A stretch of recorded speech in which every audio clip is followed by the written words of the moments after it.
Alright, so for today's review, we're going to be taking a look at the Tonkin Replicas Cat 972K wheel loader and 150th scale. The Tonkin models, Caterpillar models, are no longer produced as Tonkin lost the Caterpillar license. But I believe Diecast Masters has picked up all the loader models and have turned them all into M series. And have changed quite a few things on there. But without further ado, let's get straight into the review. So starting off with, you do have some nice bolt detailing on your wheel hub. Each wheel has all the bolt detailing, which is nice. And the hub is a pretty good match to the paint on the model. They're plastic, so it's not going to be a 100% match. But it's a pretty good match. You can't really tell unless you look at it in the correct lighting. You do have some nice tread details, nice tread pattern on your wheels. As you can see, your wheels are linked together. You do have some nice tread pattern on your wheels as well.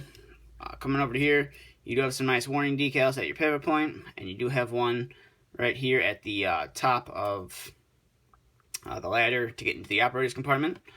And then coming over to the rear of the machine, you do have a nice Cat 972K Power Edge decal right there. And then you do have some simulated engine venting in the casting, which is painted black, which looks nice. On the 950, it's painted yellow, which I would have preferred it to be black. And you have a nice step right here. And as you can see, the back wheel does oscillate. Coming to the rear of the model, you can see that you have a nice cat decal right there. You do have some simulated lights on your counterweight as well. And then coming to this side, it's almost the exact same as the other side, but you do have an air conditioner right there. And you do have your decals for your pivot point and at the top of your steps as well. Coming to the top, I put the Milton Cat decal right there, so if you do buy a loader, your model will not come with that decal. You do have a nice exhaust and air cleaner. Now, the handrails on the model are all metal except for the one that goes around the cab. So if you're handling the model, take some precaution when handling that handrail, since it is plastic, but these handrails are nice metal. They're not too thick either, and they're not too out of scale, I think. So that's good. Coming to the front of the model, as you can see right here, you have some nice simulated lights. You do have some hydraulic lines that do run to your cylinder. You have a windshield wiper. You have mirrors. And you do have two lights on top of your cab, which is nice.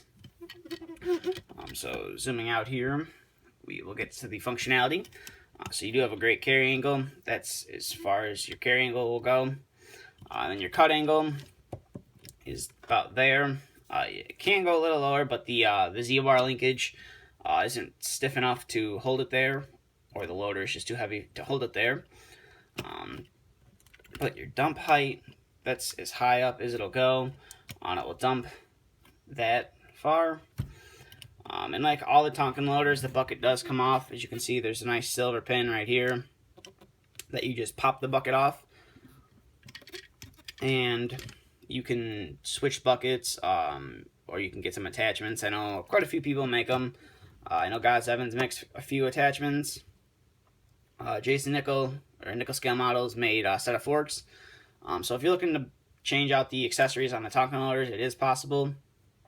I know on the new Diecast Masters, the M series loaders that they converted the Tonkin ones from, I believe you have to modify the coupler for it, so you can switch out the attachments. But overall, this is a nice model. I'd recommend picking one of them up before they're completely gone and prices skyrocket. I would prefer these over the new ones, just for the fact that it has a working coupler, and I feel it looks a lot better, not having that stupid operator in the cab. But that's just my opinion. But if you're looking to get a loader, I'd highly recommend picking up either a 966 or a 972. The only real difference between the two is the counterweight on the back. Other than that, they're basically the same machine. But that's it for this review.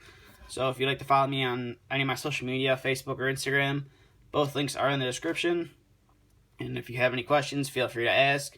And stay tuned for the next video to be uploaded.